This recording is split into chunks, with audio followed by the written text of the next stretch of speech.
Today we're reasoning with Rachel Cargle, a writer, lecturer, and public academic. Rachel gained massive exposure when a photo of her at the Women's March went viral. It started a dialogue about who is included in the modern feminist movement.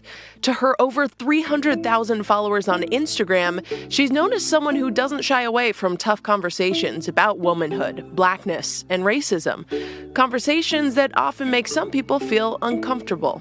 And that's exactly what she's going for. Rachel, you are a writer, academic, and activist with a huge following on social media. And that following is a group of people who have gravitated toward your anti-racism work. So I want you to define what anti-racism work means.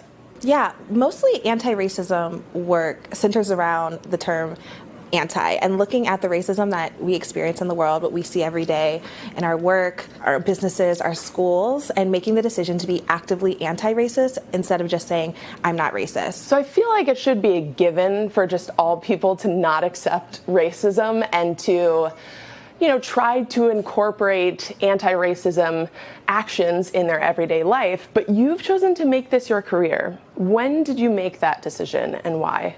It was really interesting. It was after the Women's March in 2017. I had a photo that went viral. And when that photo went viral, my face and my feminism was kind of in front of a lot more eyes than it's ever been. And I was getting asked a lot of questions that I hadn't really thought of in depth. And a lot of it centered around my race and my womanhood. And that's when I started doing my own work, my own research, and really discovering a lot of the racism that was within the feminist movement. And I realized, wait, if I wasn't fully aware of all of this, then there certainly are a ton of people who aren't aware. Most importantly, white women who were part of the harm that was happening to so many people of color. Interestingly, after that photo went viral, I got a lot of white women followers, and I began to talk about how race intersects with our womanhood. So it kind of all just fell into place for me to begin learning as much as I could, teaching as I learned, and then people began to listen and learn along with me. What are some of the ways in which you think white women are oppressing people of color without realizing it? The most obvious thing that we saw was with the election, in which white women, with the demographics, they voted for Trump 53%. More than half of the white women in the country who decided to go vote voted for Trump. They made the decision to protect what Trump meant for their whiteness, knowing the harm that it would cause to every other demographic of women in the country, even themselves, honestly. Some white women do have their rationale for why they voted for Trump. For many, it's religious reasons. For many, it's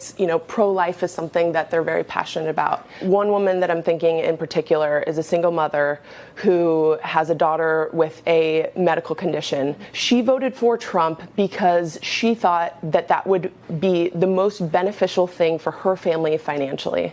And she wound up getting a healthy tax return. Is there a world in which those women get to vote on those interests? For her to get to a space where she has the privilege of saying, well, I'm going to vote for this person knowing that other people will be hurt, but it will benefit me. That's a privilege that a lot of people don't have. Like, Black people couldn't even vote, for so much time. Not to say that she needs to ignore her needs, but white women need to recognize that the patriarchy, that racism, that white supremacy, all of this is to the detriment of everyone in the long run. So your comment section, it can get pretty lit sometimes and it can get pretty heated. And I have seen white women in there feeling like they're being villainized or feeling like they are being discriminated against. I always say, if you have feelings about equality and justice, you should talk to your therapist about it.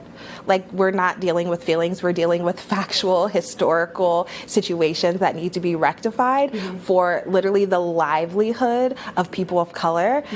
Someone's fragility or someone's feelings around approaching a conversation about race is of no concern to me. It's interesting, white people are more frustrated about talking about race than the actual racism that's killing people in this country. So you don't feel like in any of the conversations that we have about race today, you don't feel like white people are vilified at all? There's a very villain-like reality to the ways that white people have continuously treated people of color. So if they feel like a villain based on the historical context of the role they play in race, then they can deal with that themselves. But it's very interesting that there's this deep desire to soften the historical context of the way white people have played into race. but there wasn't that concern when those actual things have been happening over time. To that point, I often say in my anti-racism workshops that I do, I ask the white people in the audience, I say, tell me who you don't talk to about race and why. And I ask them to put the why down. And often I get a lot of response like it's painful, or I don't want to hurt my mother by bringing this up. I say, it's just discomfort. Unless your mother is going to stab you for bringing up how racist she is, then you're just uncomfortable. You're not in pain. I have to encourage my white listeners not to make themselves the victim in a conversation about race. Like, why are white people now making themselves the victim just in conversation about race? We haven't even gotten to the action part yet. You must be exhausted all the time. I'm tired after having this conversation. Woo, Lord. How do you take care of yourself? I mean, you're educating all the time. Like, it doesn't stop because you're always posting and you're always informing and educating. How do you take care of yourself, Rachel? If I were to see a first grade teacher who was with 30 first graders all day, I'd be like, you have to be exhausted. But that person would tell you, oh, it's just my work. It's what I do. It's what I studied for. Yeah. And so I feel the same way. This is my work. So I don't think I feel the burden that people think that I feel. And so I wake up ready to teach. I wake up ready to do research to see what I can bring to the table for conversation. But I also am really grateful for the ways that I have access and opportunity to rest in the way that I want and need to. Yeah. Well, I am super grateful for this conversation. So happy. I know this stuff is tough, and I know it's like very complex. So I just appreciate you like being willing to have this conversation with me. I'm happy we got to have it. Thank you. Thank you.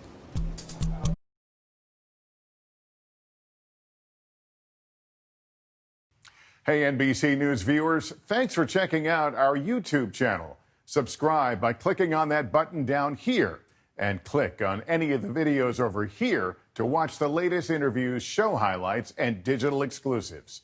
Thanks for watching.